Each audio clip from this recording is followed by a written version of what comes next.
organic, unpredictable, unknown, lovely, beautiful, a sense of fulfillment. This is part of the pleasures of life and not the chores of life.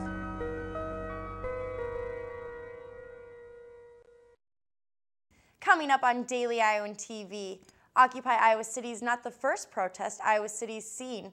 We'll show you a deeper look at protest history in the area. And it's homecoming week here at the UI. We'll give you an overview of this week's events. And in sports, two UI swimmers have a relationship of being more than just teammates. We'll explain more. All that's coming your way next. Daily Iowan TV starts now.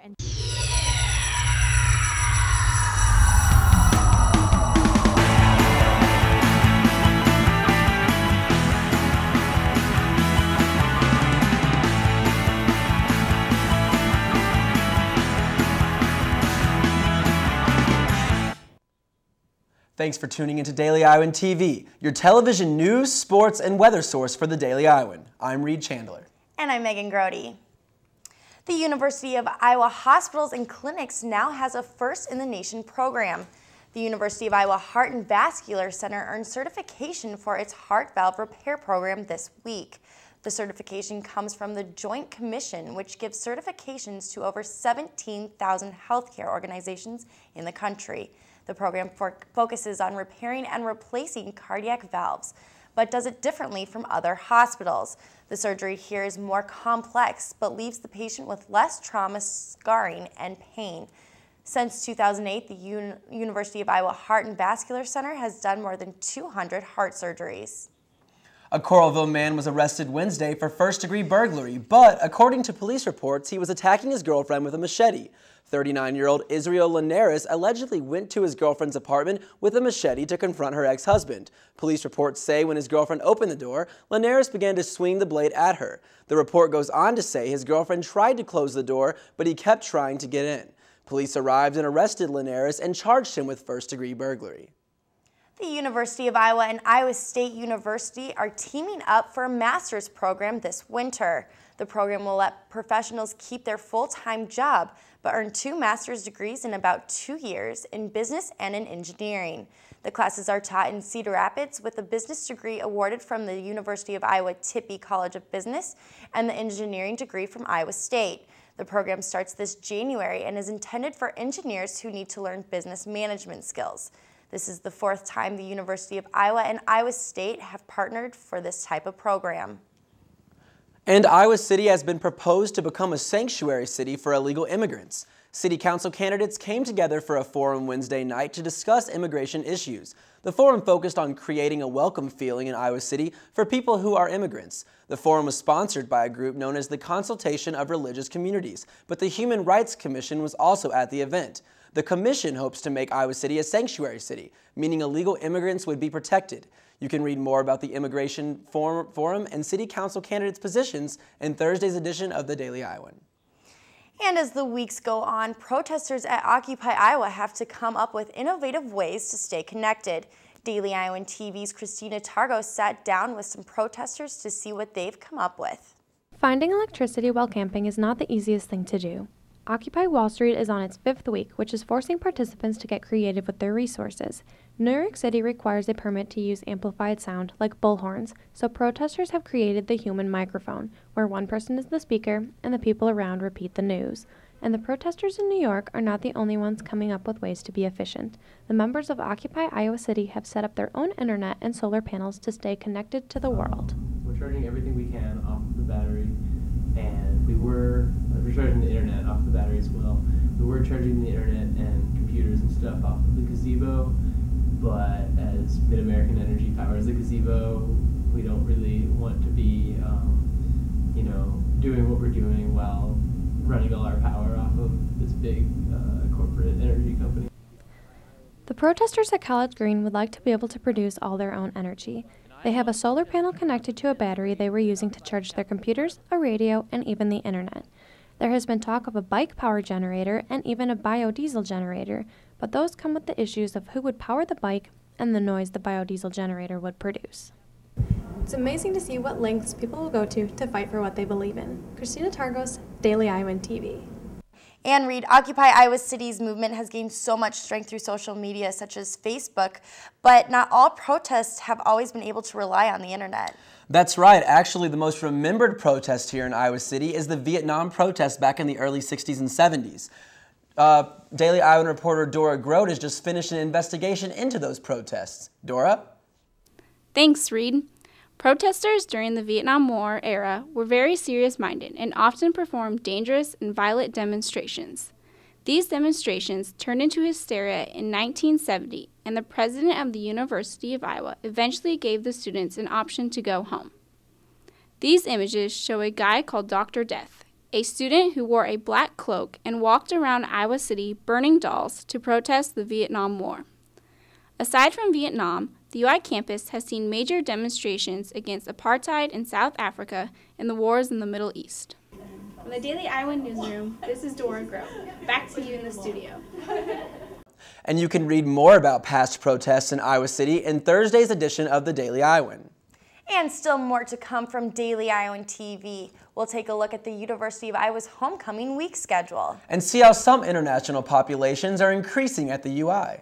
Plus, in sports, we'll learn about an important cross-country position that not many people know about. All of this and more to come, but first, here's your local weather forecast with Daily Iowan TV's Mike Howell. Thanks, guys. Tomorrow looks like it's going to be one of the coldest days of the semester so far. Your morning walk to class will be a chilly one with temps around 48 degrees. The clouds will clear by noon and we'll get to a tad warmer with the high close to 50. And it might be a cold walk home from your late night activities as the temp at 10 will be around 35 and the low will dip down to 28.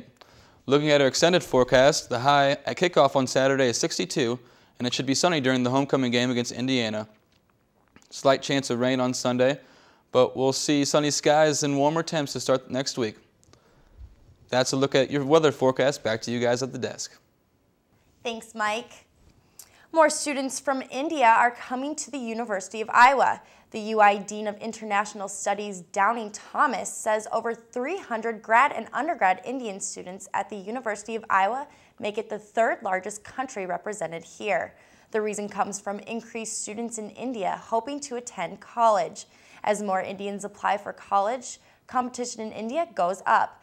Many students choose to study in the U.S. to avoid the lack of space. Some students are even choosing Iowa's medical programs over India's because it's not as difficult. You can get the breakdown in Thursday's pages of the Daily Iowan. And the Art Building West at the UI is almost completed. The building is considered safe to move in and faculty will begin to return over the next couple of months. Contractors are still working on the outside of the building, but the building is finished on the inside.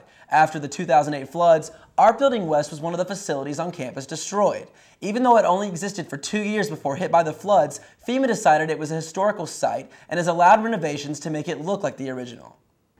It's the University of Iowa homecoming week, and students are showing their Hawkeye spirit by participating in various events to celebrate. Daily Iowan TV's Nick Rector stopped by for Tuesday night's events to see what else is in store. Homecoming fever has swept across the UI campus once again as students are getting involved in weekly homecoming events to prepare for this weekend's game versus Indiana. The event, Ruckus at the Rec, was held inside the Rec and Wellness Center last night, giving the students a chance for little friendly athletic competition. Different thing, it's really fun because you get to play volleyball, you get to play dodgeball. It's an event to bring all the Greek community together as well as the student orgs together. Students let out some steam, but many of them were sure to save some energy for the rest of the week's events. Tomorrow night is sports night out at the Hall of Fame, so we'll have all the sports teams there and they'll sign autographs as well as our court. And then Thursday night's Iowa Shout, so it's where all the Greeks dance and do things. Aside from battling on the court, students were also invited to attend the homecoming casino night. Food, punch, and even prizes were handed out as students cut loose for the night inside Courier Hall. We have Texas Hold'em, we have roulette, we have regular poker, card games, you name it, we got it. Tonight we just have a whole bunch of prizes, door giveaways, and everything. Our grand prize for the evening is a PlayStation 3. To the students who found themselves on the losing end, keep your chin up because there are plenty more events this week for you to try your luck at. Nick Rector, Daily Iowan TV. For more information on this week's homecoming events, you can check out the homecoming page at homecoming.uiowa.edu. And now for a look at sports. Daily Iowan TV sports director Jake Abrams is over at the sports desk. Jake? All right, thanks, Reed. They say that fish swim in pairs, and whether it's in the ocean, a lake, or a pool, swimmers stick together, and a pair of UI swimmers gave a whole new meaning to sticking with their family. DITV Sports' Annie Sikowski has more. Swimmers Paul and Haley Gordon aren't just teammates, but actually flesh and blood who bleed black and gold. Paul, a senior engineering major, started swimming when he was 9 years old for a club team in his hometown of Sioux Falls, South Dakota. Haley was right behind him, taking up swimming a few months later. Now you would think that since these two lived together and trained together their entire lives prior to college, they'd be more than eager to set out on their own. But these Hawkeyes are living proof that swimming truly is a family matter. Our family got really close through swimming, and it was always like a family involvement. So we all got in the car together and went to practice at the same time. So the family got close. We were experiencing the same things through the same activity. And so I think that's one of the reasons Haley and I are pretty comfortable with going to the same school. Haley, a sophomore, committed to Iowa after she saw how much Paul loved the school and likes how he gives her that positive big brother feedback, just like when they were kids. When we swim together, Paul usually picks out little things. He pays attention to the details way more than I do, so he always gives me really good feedback, and I take a lot away from it. These swimming siblings also have a little brother, Jack, who is a senior in high school and thinking about coming to swim for Iowa too. That would make for 3 Gordons in the pool, bringing the entire family back together once again.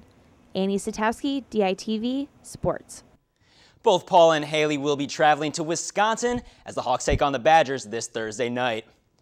And all the King's horsemen couldn't put Humpty back together again, but 4 University of Iowa cross-country horsemen are trying to put the UI team back on top. They say their position is more than just being in good shape and more than just running fast, and our Kate Constable has the story. The top 4 finishers on each team could be coined the 4 horsemen, and women's head coach Lane Anderson knows he has 4 horsemen in seniors Brooke Eilers, Betsy Flood, Mackenzie Melander, and freshman Kayla Betty. However, with 5 girls scoring, it doesn't stop there. Coach Anderson tells us a little bit about the depth of his roster this season. In terms of our top 9, we feel really good about where they are and what they're doing, and we feel like we have some individuals there that will get in front of other teams' 5th, or perhaps somebody there that will certainly close that gap down to our top 4. With such a strong roster this season, the girls are able to push each other in practice, which then carries over to the course, where their strategy is to group together while running in hopes of blocking the other runners from getting around them. The goal is to stay together for as long as we can during the race, just to have someone to work off of. Because it's easier when we have our teammates around us and we know where we are. Grouping together is important for the scoring system in cross country. Points are given out in correspondence to the position that each girl finishes in.